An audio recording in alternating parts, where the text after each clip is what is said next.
That was a great start to the second day of our program. We're going to move on with the next topic for this morning. That's going to be a panel on best practices and challenges in constructing measurement-informed methane emissions inventories. And we're going to have a great panel of the operators that we've been working with for a long time, as well as some of the experts who have been active in this space for a number of years. So let me welcome all the panelists up on stage right here. Dan Zimmerly from Colorado State University, Professor Matt Johnson from Carleton University, Alex Busiljevic from EQT, and Mark Jebbia will be joining us virtually from Williams. All right, so what we'll do is we'll give everyone about 10 minutes of remarks. I think some of you have slides you want to go through. We'll start with Mark, who's joining us virtually, and then we'll go in this order. Dan, Matt Johnson, and Alex. Mark, could you hear us? Loud and clear. Yeah, can you hear me? Yes. Go ahead. All right, perfect. Thanks, everybody, and I appreciate being on this panel and the accommodation for a virtual presence today. So, my name is Mark Jebbia. I'm Vice President of Environmental and Permitting and kind of everything on the E of ESG for Williams. And we handle a lot of natural gas every day. Our assets span from northwest corner of the U.S. and Washington State, looping down around and kind of ending back up in New York City, touching about a third of the natural gas that's consumed in the U.S. So we've got with that, we take a lot of responsibility. I think as we do talk about energy futures, it's a lot of energy that comes through those natural gas systems. And the more efficiently we can deliver that from point A to point B, the better it is for the global economy, also for the greenhouse gas budget. When we look at measurement-informed inventories, I think the question that we're still all trying to answer is, and this is the non-statistician words here, is what is good enough? What's our goal, and what does success look like when we're trying to design the role that measurement plays in these inventories, especially when you look at the massive amount of operational data and information that goes into building our inventories from the bottom up, and then trying to put the context around that data as we look at flyover and remote measurement. So I think we'll probably talk more about that as we go on, as we ask a couple of questions from our moderator. Thanks, Arvin, for participating. And I think the other question that we always look at is, how do we enable this transparency? We just heard Assistant Secretary Crabtree mention that as we get into scrutiny and skepticism here within the U.S. from kind of various entities that are looking at claims made by companies and states and how we're rolling into overall emissions goals. And so we've been doing a lot of work to really try to drive a line of sight externally into our emissions. It's really trying to understand the provenance of our data from origination to ultimately becoming a part of an emission inventory. And then also there's a major component here on decarbonization when we talk about measurement-informed inventories. And one of the essential pieces of that is putting key operational data that is indicative of our emissions performance in the hands of those closest to operating those assets and as real time as possible. So it's really creating some transparency that goes well beyond the traditional, once a year, March 31, following the year, compiling an entire inventory for a company. That's not really very effective for how to actually make changes to that inventory. So those are just kind of two of the major things we think about as we're looking at MIIs, and that's what does success look like, and then how do we improve the transparency of it. And I'll turn it over to the next one. All right, great. Thanks, Mark. Dan, I believe you have some slides. Yeah, I do. You going to cue those? Yes, it's already be here. Okay. Let's go full screen. Okay. It should work. Great. So what I'm going to do is I'm going to do a bit of a rapid fire. So just as a little bit of context, there was a whole round of voluntary inventory programs that are sort of still going on. And, they disagree with what we've been getting from the top down. So, people wanted to just go out and do continuous monitoring and just add the numbers up. That's turned out to be problematic. So now we're in the middle here, where we're trying to do something called measurement-informed inventory. We have a little bit of measurement, we have a bit of inventory, and we're magically blending those together to get the right answer. So when we've been looking at this in a couple of projects, we've come up with a few issues that sort of reoccur over and over. You've heard some of these before. Some of this has to do with timing, because when you're out there with that measurement happening, this is a brief time, it doesn't necessarily give you what you need to know across all of the period. And then there's also some problems with sort of like how stable were either the measurements or was the state of your facility at that time. But what I want to talk about today is kind of how this plays out in actuality. So we've been trying to do these projects. We've subjected a few operator partners to a round of torture where we made them do this sort of stuff, and we kind of looked at what was happening. And so I want to kind of relate a little bit of what's happening. So the whole idea behind an inventory is that you have an inventory, right? So you're keeping it up to date, you're doing your best job with it, that type of thing. Then you go out and you measure kind of full facility. You magically somehow do step 3, which is you take those results and you inform the inventory. So your inventory gets better, right? So the question is kind of like, how do you actually do that? So I called out 3 orange points on this slide. And then in the next couple slides, I'm going to kind of dig into what that looks like. Sort of like if you pull the Band-Aid off and you try to do this, how much does it hurt? Okay. So the first one is when we do these sort of inventory to top-down comparisons, they don't really agree very well. And we sort of like know going in they're not going to agree. We know during the project they aren't agreeing. And at the end of the project we go, still didn't agree, okay? So it's kind of like what's behind that? The second thing you'll see, and I'll talk about that this afternoon's panel, is that we also have 2 top-down methods which disagree with each other. Okay, so the difference of what you're trying to track down is actually quite, depending upon who you measured with, can actually be quite different. Okay. So what I've come up with is this easy to say, hard to do problem, okay, which is that you take a top-down measurement and you top-down method, and you try to measure all the sources, and it sort of does that and sort of doesn't do that. So it's sort of like this fast periodic check. But a lot of times the thing you're interested in tracking down may not have been active, it was in a different state. You kind of get this kind of random bit of info that's coming in, and it never quite lines up with what your assumption is. So the first thing you do is you end up with this sort of head-scratching exercise. What does this mean? Then the second step is you have to correct those inventory assumptions, and that turns out to be kind of a socio-technical problem. Okay, because what you're asking people to do is to look at what their assumptions were in that inventory and basically ask why they weren't right. Okay, and that turns out to be kind of an interesting, management and operational dynamics. Okay, so it really comes down to kind of, are you willing to change your assumption? And then once you change the assumption, are you willing to keep changing it over time? Because it turns out it's a lot of effort. And so I'll give you an example of one case that we had it was more than one company, more than one time. So they have large acid gas removal units. They're running a lot of fuel through the reboilers. And as long as the combustion efficiency was spot on with what they assumed in EPA kind of rules, it probably worked out all right. But if that dropped off at all, it pretty much explained part of their gap, okay? So how do you actually prove that that's right? Is that just a hypothesis? Well, you need to stack test. That's expensive. Okay, are you going to keep stack testing so you understand that year after year? Okay, how do you actually pin down that number over time? And is it sustainable? Can you do that over and over again? So what we're seeing a lot of times with measurement-informed inventory is the informing part is the difficult bit. It's like, how do you actualize that? Then you can kind of replicate this. So there's different sources, different places. We were working on midstream sites. You can kind of see little bits and pieces here and there. You can read the list. There's not much surprising there for most people in the room.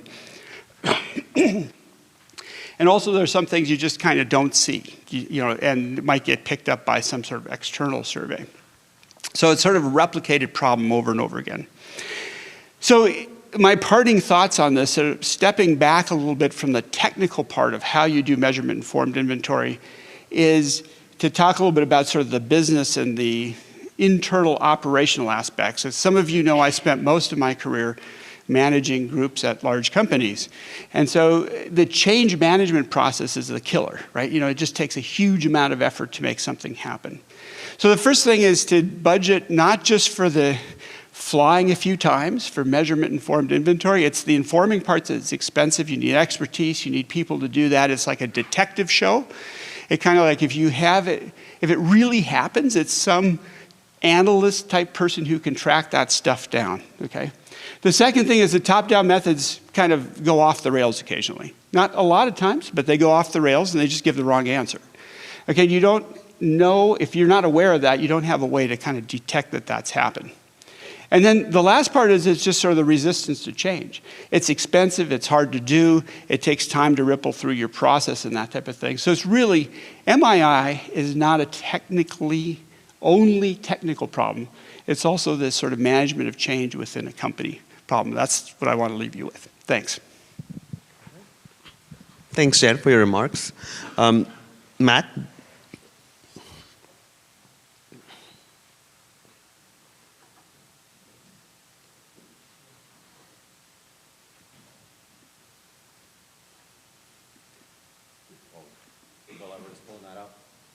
Thanks very much for inviting me down to talk.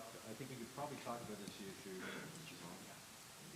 How's that? There we go. I think we could probably talk about this issue for the rest of the day, and Dan and I could probably go for another week.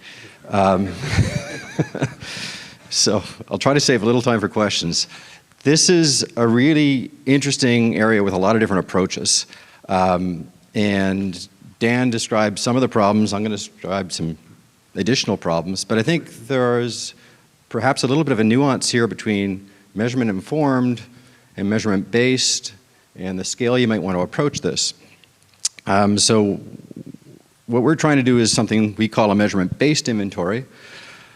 And the goal really is you want to leverage one or more measurement approaches to produce an inventory that preserves the kind of bottom up detail that you need for regulation and informing policy and mitigation. You need to have some kind of meaningful estimate of uncertainties, and then of course you really need to get to a robust, defensible, verifiable methane intensity. And Dan presented a similar thing in a different way, but in my mind there are at least six key challenges that we need to solve to do this.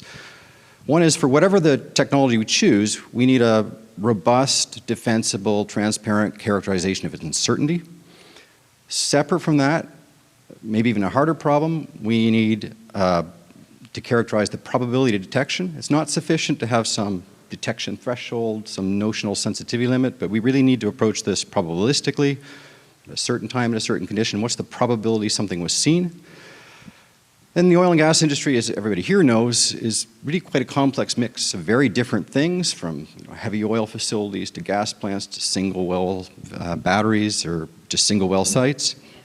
And so if you're going to build an inventory, you need to be mixing like with like, and that stratification, as a statistical term, is very, very important.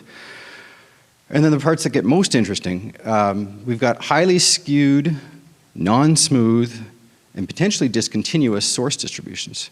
The discontinuous part is often missed. And so if you don't want to say, okay, we've got something, we're going to fit a log normal distribution and carry that forward, that's not going to work.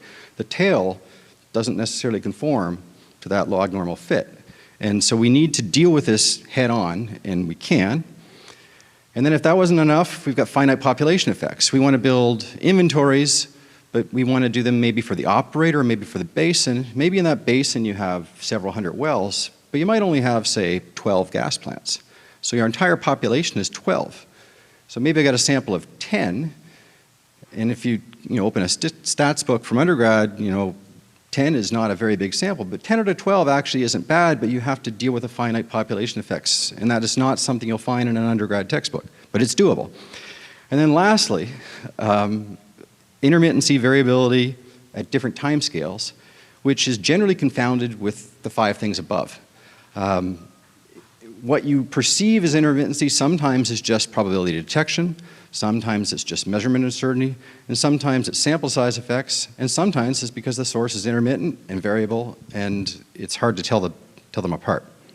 So there are multiple ways I think this can be done. I'm going to present one that we're doing in Canada, where we've been using Bridger photonics primarily, flying thousands and thousands of sites over now a few years. But on top of that, we're doing extensive work on the ground, Some of that is camera work. We've been working with GreenPath, now Montrose. We've been doing extensive controlled releases, similar to what Dan does to kind of characterize probability detections, measuring specific sources like tanks and heavy oil facilities. So I'm going to try to make this quick at a little bit of risk of showing some detail. How might you do this? So I've made various attempts to explain this before. This is published earlier this year. This is the actual detailed peer-reviewed protocol and what we're using in Canada right now. But to very quickly say what one solution can be is there are things you can measure and there are things you can't measure. And we need to put those two together and add them up to the total. That's kind of simple. On the measured, if you're going to use something like bridge photonics, which is a source resolve technique, it is going to fly, maybe make a couple of passes, maybe come back a day or two later, make a couple more passes. This quick cartoon represents what that might be. Each individual pass had its own probability that you saw it or not, had its own uncertainty. You can put that together using all the information of when you saw it, when you didn't. It's a little bit of Bayesian framework for the stats people in the crowd.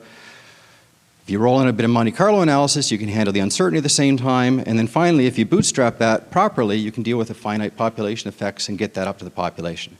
There's a lot of detail in there, but that really is quite robust. I'll show you why in a minute. Then over on the other unmeasured side, we have to find, as was said earlier, we have to find a way to stitch this together in an intelligent, statistically robust, meaningful way. And so for the things you don't see, what we're really building is a hybrid inventory. We've got all this rich bottom-up data, studies people in this room have done, studies we've done, studies that continue to go on. We effectively simulate the airplane goes over a facility at this altitude, at this wind speed, and what's the probability we would have seen one of these sources from the bottom-up data, and if it's probable that we would have seen it, we throw it away. And the ones that are left that we would have missed come back to the inventory. That's basically the long and short of it. I could go into the detail, there's a bunch, but at the end you put it together. Now, if I've lost you, let me quickly bring it back. The advantage of this is you can look at uncertainties independently.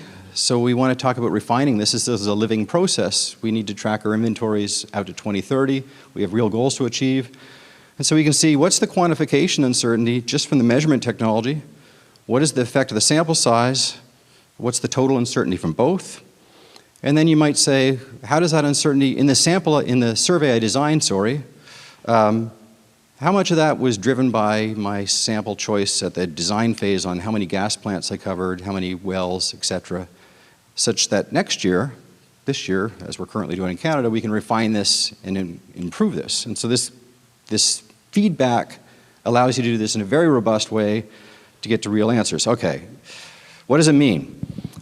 So at this point, we've now completed what we call our measurement-based inventory across Western Canada for the year 2021. And so this is kind of the pie charts of what the actual sources are in Western Canada right now to the best of our ability.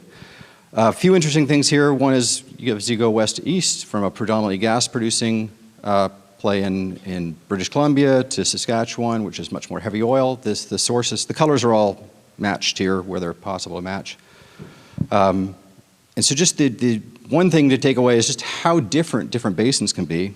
But maybe the more important part, which in Canada we're now calling the pie chart problem, on the top is what we're measuring, what we think the real sources are. On the bottom is what the current federal inventory says they are. And the colors are the same where it's possible to match them. Some things are kind of hatched because the official federal inventory is vague in this. It's just a category for equipment leaks, and that comes from the bottom-up method. But the difference here, if you're a regulator and you're trying to regulate, as we have, pick on James, I know he's here somewhere. He knows this very well and is really on top of it. But imagine that challenge for a regulator if you're trying to find a solution and what you're looking at is the bottom, but what you're really trying to solve is the top. So, okay, last. Maybe I've skipped this, it's going to go too long. I put this in for Dan because there's all these issues about variability and intermittency. I'm going to skip that for a second. I could come back to that. There's another addition you can do to bound the effects of variability. This one I put in for you specifically. The servicing and maintenance operations come up a lot. And Dan and I see different things for, I think, a few reasons. One is that basins can be different. Whether your basin is, for example, one where you have a lot of manual liquid unloadings or not, is likely to show up in the kind of operation-driven emissions. I think the other is the sensitivity of the technique that you're using. If you're using something like Bridger, which is pushing down towards a kilogram an hour, and you're looking at a full distribution, whereas maybe you're using something like Carbon Mapper, very valuable technique as well, but sensitivities could be, depending on the altitude and the application, 100 kilograms an hour or up. And so if you're comparing just a tail of the distribution to the whole distribution, sometimes it's different. And so for the stats nerds like me, maybe, although I'm just a pretend one, I'm really an engineer, there's paired t-tests that show the mean is no different, but then you can do a Kolmogorov-Smirnov test, and it says that the distribution is no different, and you can kind of get some confidence that that isn't really an issue. You can also do manual attribution, but perhaps the last thing to finish on is the proofs in the pudding in a way. So this is now what we've just finished for Western Canada, representative methane intensity, because that's maybe the common element we can all talk about. So BC, Alberta, Saskatchewan, that's what their methane intensities look like, either on a gram per megajoule basis on the left if you want to read, or if you like the NGSI methane intensity as a percent on the right. If we aggregate all those together and we make a Western Canadian intensity, that's it in the red bar. And if you didn't believe anything I said, which is perfectly fair, there's a lot to read, this is a completely independent top-down study by Shenadel using satellite inversions off Tripomi that gets the same answer. And I think this is profoundly optimistic.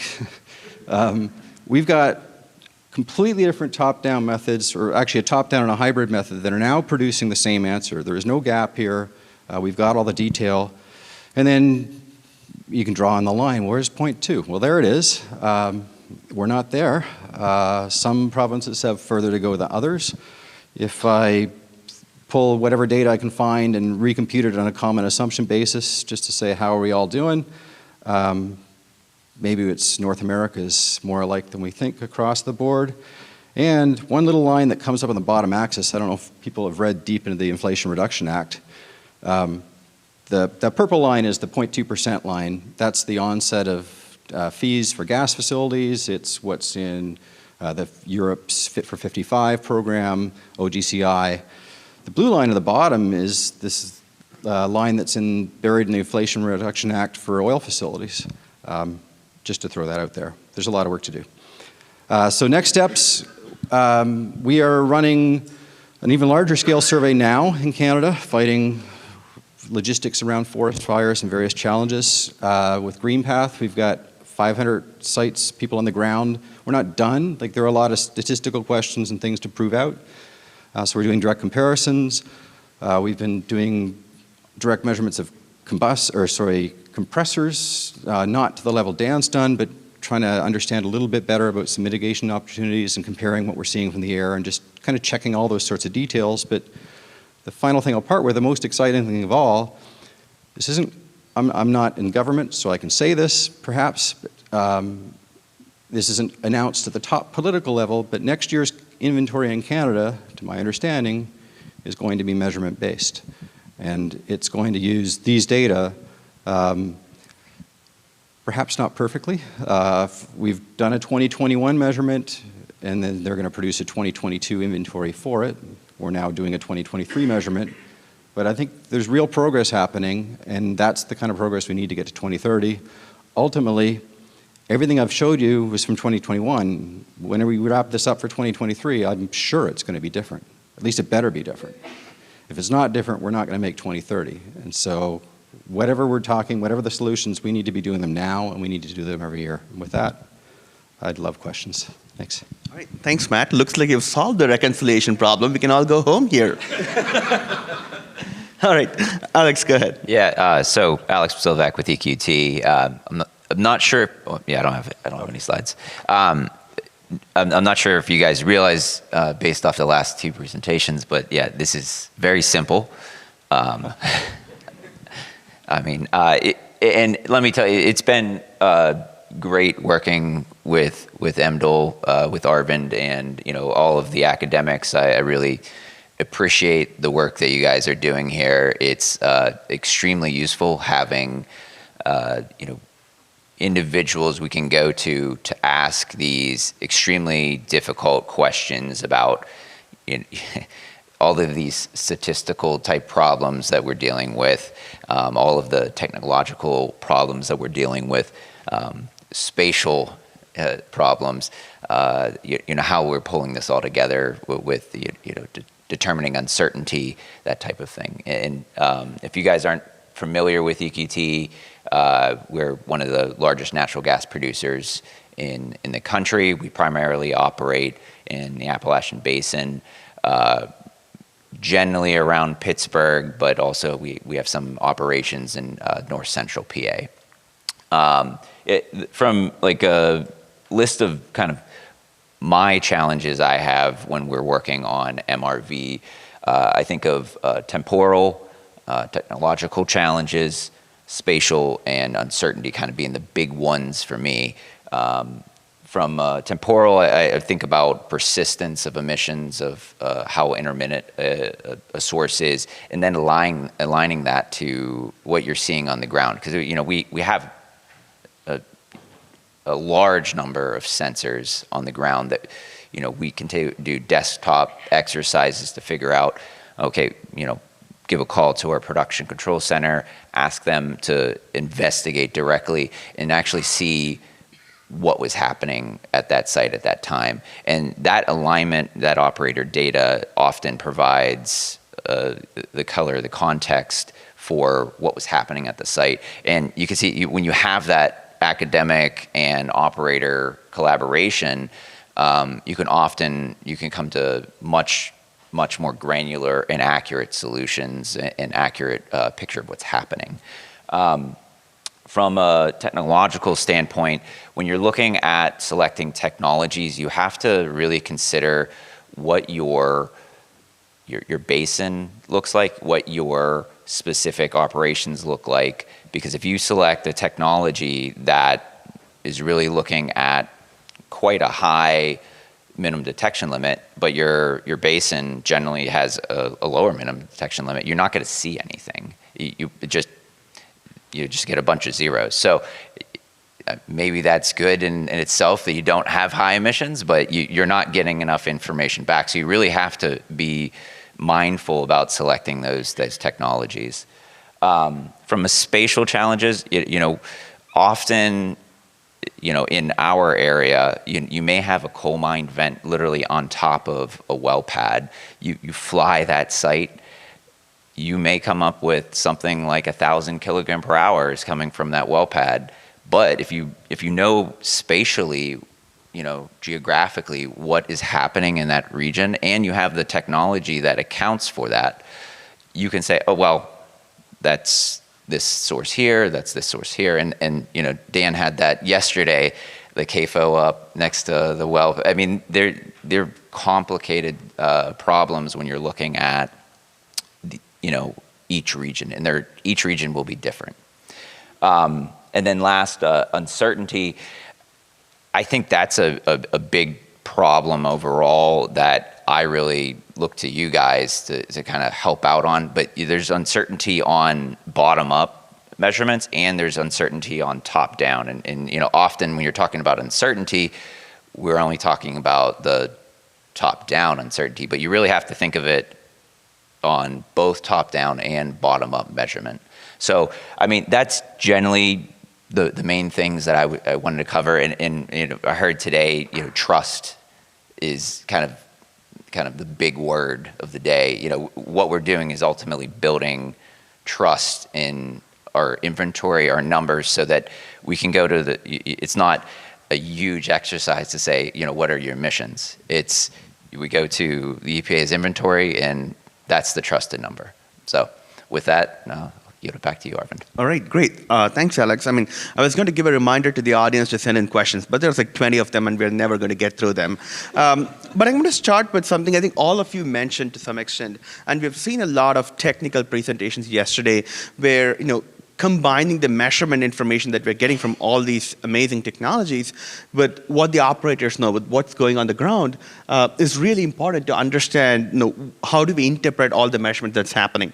So I want to come to you first, Mark. Midstream facilities are more complex than upstream facilities. How do you think about combining the measurements that you've been taking with all of the operational information that you have access to? No, that's a great question. You're kind of getting really to the point of a true measurement-informed inventory, right? I think the answer to a lot of this really is we're generating a massive amount of data when it comes to these inventories, and especially when we're trying to get down to, hey, I want to get this in the hands of my operator, so they need to know kind of hourly, daily, monthly type emission numbers. So I think for us, what we've been doing is exploring our partnership. I think Chad Zamrin mentioned it yesterday in his comments with Context Labs. It's really trying to find a data platform where we can have that running operational data and be able to overlay these remote detections. So at the end of the day, I think what we see, especially from the midstream space, is we're usually detecting some type of intermittent or anomalous event that is already captured in our reporting program. And you being able to clearly show the alignment between a remote detection and proving that it's already in the inventory, or using that as a way to inventory, is really kind of the paramount part of where the measurement role plays in our inventories. Alex, how do you guys think about it? Yeah, so maybe I talk a little bit about the process we go through. So we call up, we get our aerial campaign ready, they're flying, get everything, it's a big communication kind of effort within the company to make sure everybody knows, hey, that we're going to be flying this campaign, make sure you're, if necessary, you're ready to react to any of the results we get back, to immediately deploy to fix an issue if we see something. But generally, let's say we get our reports back from our aerial provider. The first kind of step there is that we have our production control center, which is, again, a real-time operating center, operates in one of our offices. They have complete view of any measurement data that's coming through our systems, and can, investigate directly on a desktop basis what's happening at that site. With that initial kind of investigation, we shave off a good bit of questions, like what's happening at that site, and can really diagnose usually that it's this type of issue. If we don't immediately know based off of that investigation, we deploy somebody to go out to the site, investigate. It may or may not be somebody with an OGI camera. Generally, they can go out and investigate and diagnose it to, hey, it was a dump valve, or we found a whatever issue at this site, document it, and then ultimately we kind of do cause meetings on that. So if we see a lot of very similar issues, we start to work down that path, and then we've been working ultimately with you guys at EMDL to take that data that we're gathering and then to work on building out inventories through AMI ultimately.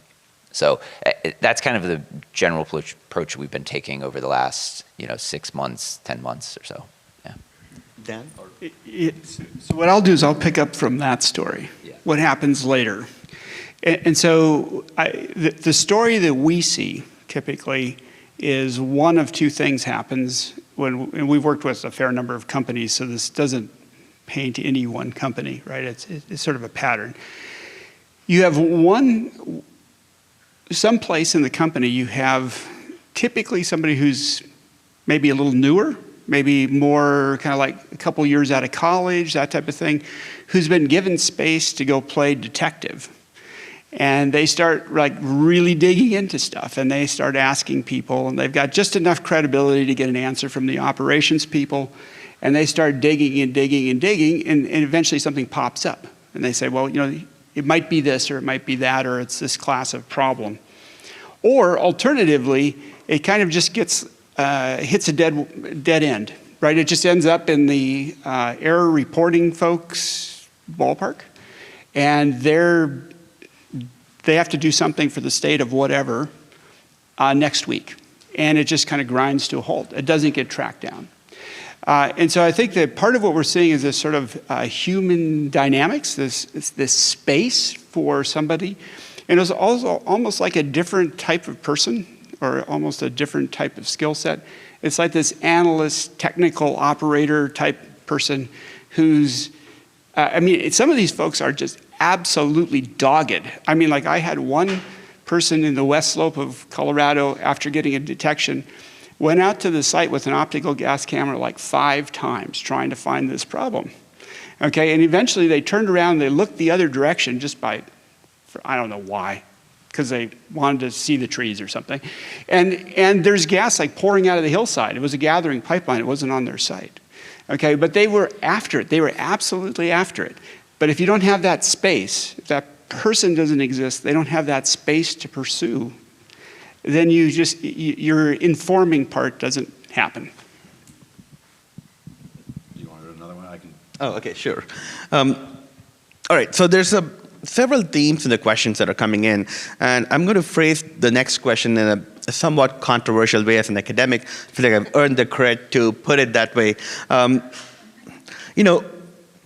As Assistant Secretary Crabtree mentioned earlier, the United States is the complex industry. It's not one operator, it's not 2 operators, it's 200 operators. Some are some of the largest producers in the world. Some of them have 5 wells that they maintain and produce oil and gas every single day. So the question when we talk about all these interesting statistical techniques to estimate uncertainty and everything, how much is too much? At what point, it's not just the 4 of us on this table have to do all of this. It's that 5 guys in a truck with 5 wells will also have to be developing inventories and doing this if this global MMRV framework is going to work. And so what are your thoughts on, how much should we be doing and at what point should we say, okay, we have good enough data, let's start using that and go forward with this? And anyone? Maybe I'll start. It wasn't directed at you, madam. Just it's a question for you. No, I want to. Yeah, not just because of what you presented. Absolutely. Like the method I presented, you're not going to ask an operator with 5 wells to do that, and nor should you. But at the same time, if we want to have a believable methane intensity, we can't hide from the kind of 6 challenges I laid out. Like we have to deal with those.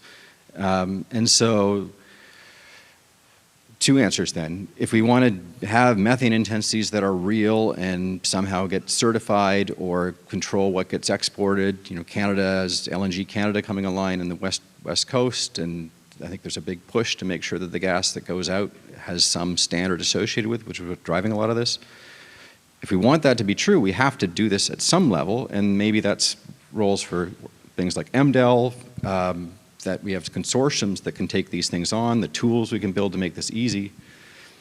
The flip side of that is when do we have enough data? I think we have enough data right now. We have enough data right now to do a lot. So there's 2 other things we did, maybe coming back to the last question a little bit more. Published 2 papers earlier this year from the groundwork where we went and sent crews out following up the detections and to see what could be done on the ground. There's even just with the detections we have and boots on the ground, same thing we've done. There's a lot of mitigation that can happen right now. And these methods I think work really well at the basin scale if you want to get an overall picture where the sample sizes are sufficient. I would not remotely suggest that what we just presented works at an individual facility scale. It doesn't. We've got another paper a couple weeks ago where we connected to a tank for hours to days, just watch the tank go, methane varying, flow rate varying, and then you can do the thought experiments as in that paper of how many passes would I need by my plane, my truck, my satellite to get the same answer within 10%. And the long story short is maybe 1 if you have a really unusually steady tank, one of the samples, maybe 6,100 was the other extreme for a plunger lift that only actuated for 10 minutes every 4 to 6 hours. So we can do this but we need to work together. Good. Alex. Yeah, I mean, that's a huge challenge when you are, I mean, if you're one of the larger operators and you've been doing this for 3+ years, it feels almost normal that, these are types of things that we are doing and that are part of our best practices.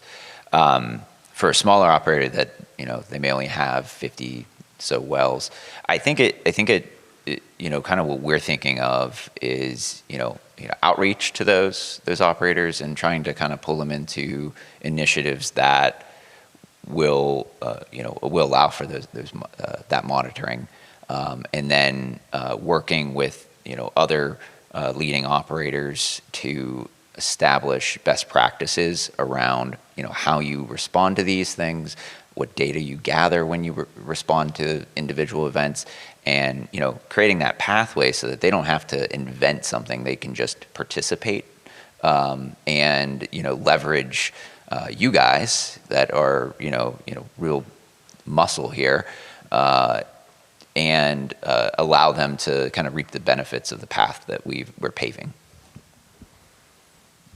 Go ahead, Dan. So I'd say that the one group we're probably not reaching yet that I bump into occasionally are the engineering firms that the small operators contract with for their air reporting.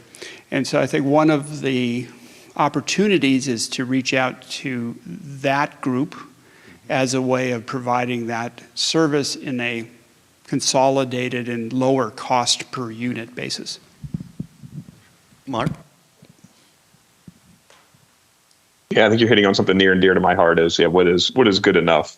Because in this space, we can, as I think everybody's alluded to, we can probably have a month-long conference around these topics. And, I think when I look at our operations and as a midstream operator and thinking about, really anyone in the gathering, processing, transmission business, thinking about total greenhouse gases and decarbonization pathways, we're looking at 80% of our footprint is the CO2 from combustion of gas to move the gas.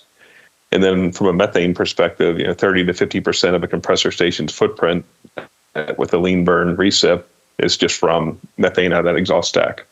So we start adding these things together, just pushing gas through the pipeline is about 90% of the total greenhouse gas footprint. And then start whittling down the known unknowns and unknown unknowns for the methane problem. And it does get to become very quickly, wow, you could do way too much analysis on where these emissions are coming from. And then you layer on top of that the upcoming existing source and new source regs on methane from EPA. And you start asking yourself, are we already solving for the vast majority of the methane problem? And now we're down to just looking for that anomaly event and that super emitter. And so I think Dan hit a really perfect opportunity there. And it's as we do see deployment of broader scale detection technologies basin wide, we're going to have to enable the smaller operators to be able to understand what was detected and how to go repair it quickly, really to kind of keep the validity of emissions inventories and overall intensities in the U.S. Really defendable. I want to actually expand on that because some of the questions are related to that as well. What we have seen so far with all of your remarks and presentations is that it's a lot of manual work. You need to be talking to every single operator about every single site to try and understand what's going on in that site and rightly interpreting your measurements. And that poses a huge challenge to scaling all of this to much larger regions and countries. So one of the ideas has been about, okay, can we take SCADA systems, the automated measurement systems to monitor your oil and gas production? Is that information useful? Can we bring that and map it with your measurements to maybe automate some of this so that you don't have to have one person manually doing this for every single facility? You can do this at scale over the next 3 to 5 years. What are your thoughts on that? Yeah, I think SCADA data or, that operational data that, the site's gathering for, whatever various reasons. I think that's key to the process. I'm not sure what path there is to direct automating that process. What we do, like I said, is that production control center has their hands in that just every second that they are working. I mean, there's a room with 100 screens of data coming through. So they're the ones that live in that. And yeah, I think that's the next kind of step to take, though, is how do we automate and consolidate that data with the aerial data so that if whatever Arvind AI comes through and sees the issue, it pops up and says, "Hey, Alex, here's the issue." I think that would be the next step, but I don't have a direct solution there yet, other than the name.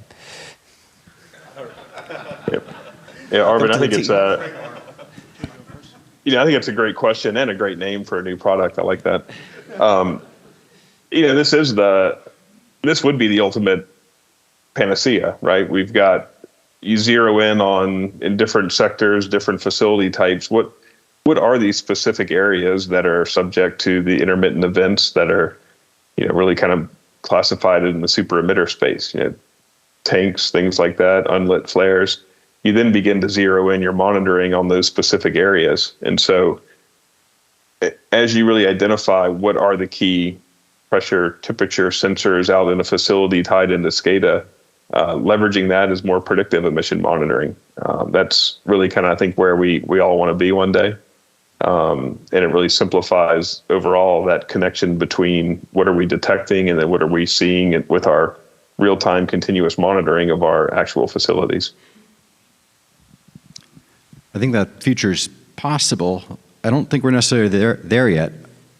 We have a lot of sites with gas-driven pneumatics. If imagine we're in 2027, 2028, and we've eliminated gas-driven pneumatics everywhere. We've eliminated uncontrolled tanks everywhere, the two huge sources we have in Canada everywhere. Then maybe that kind of solution becomes possible. But I actually think right now the bigger issue is, across 100,000 plus sites in Western Canada, wells, and another 30,000, 40,000 facilities, it's getting somebody to that site to make a decision to invest in that pneumatic change out and the air-driven system, or putting a control on that tank or a combustor. I think that's where we are right now. It's less about the SCADA system picking up on the sources, but if we eliminate those things in a few years, then much more command and control becomes possible. Yeah, so as part of some research we're not presenting at this conference very much, we do quite a bit of work on mechanistic modeling. So the idea behind mechanistic modeling of emissions is that you look at what gas is available to leak, and then what are the mechanisms that allowed it to get to the atmosphere, right? So this harkens back to the old failure mode effect analysis, FMEA, for all of those of you who've had the trauma of going through a couple of those analyses in your industrial career. Part of, I think, what needs to happen to systematically get closure is to look at places where you have a lot of gas available to emit and you have a single point failure allowing it to emit, okay? Because if you look at a lot of the large emitters that we uncover in field campaigns, it has that combination. So then you can either sense that the failure is happening, so that's the SCADA approach, or you can eliminate the available gas that could emit, right? So for example, if you're flaring a lot of associated gas, then if your flare goes out, it's a single point failure and you have a large emitter. If you have pneumatic controllers or gas-driven and they have a certain failure rate, then you have the availability of the gas to be emitted, right? So I think that part of what we're seeing companies do now is that sort of systematic understanding of where those failures could occur, and then either trying to patch it with SCADA data or just kind of eliminate the source up front. And so I think that's more ultimately leak detection, modeling, all that. That's after the problem occurred, okay? What we really want to do is kind of like use that to get in front of the site, front of the design problem, so that you just kind of, even if it goes wrong, there's not much there to happen. I think that's the real big knob that'll turn, and it'll actually tamp down the emissions. We've covered the the monitoring, measurement, and the reporting part. So when we get to parting thoughts on the verification part, is it just Dan putting his seal of approval and saying it's verified, or is it something more than that? Like, how do you think about verification? And I know there's a lot of options out there. There's a lot of confusion around what verification exactly is. How do companies, as well as you guys doing these measurements, think about this? Yeah, so we've done certifications in Washington and Greene County, Pennsylvania, and for you guys' knowledge, that's the bulk of our production. So you're talking 200 well pads, a lot of wells on each of those well pads. So in a lot of production, and we found that the program that we went through, the audit program, to be extremely useful, in that it allowed us to have that third party look at us to say, here's where we reviewed your data and we saw these issues, here, make an action plan and fix them over the next year. And we find that kind of general process is extremely useful. So I really think that's how we should be thinking about it. You create an action plan, you work to fix those issues that have been seen through literal field investigations and desktop. And I think both of those pieces are useful. And then the only question I had for Mark is he on the set of Seinfeld right now? That's an easy question. I got that one. So with that, I'll yield it back. All right. Just quickly on verification. We've got some other work that we're looking at. Province of British Columbia, Canada, has a 3 times a year LDAR program, but kind of uniquely is they have a requirement to measure what they find and then publicly report it. It comes out about 2 years in lag, and so we're digging through this data of the operator LDAR reports and measurements and then comparing with things we've done. I think the independence part of verification is really important. As a specific example, you can look at that operator data and whether the operator does an internal survey or contracts somebody externally, depending on the data, there's a factor of 3 difference. And then when you look at what somebody else comes in, we come in with airplanes and then our own boots in the ground as part of working with the government to build it.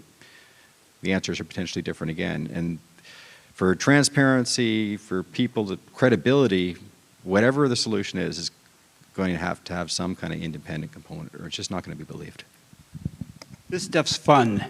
Yeah. It really is. So what you're doing is you're going out and checking everybody's assumptions. And it's just a hoot, right? Because people just make these assumptions, right? And then when you go out and kind of like turn the rocks over, you find out all these things that they had just assumed. It's like never-ending kind of detective work. It's fantastic. All right. On that note, let's thank all of the panelists today.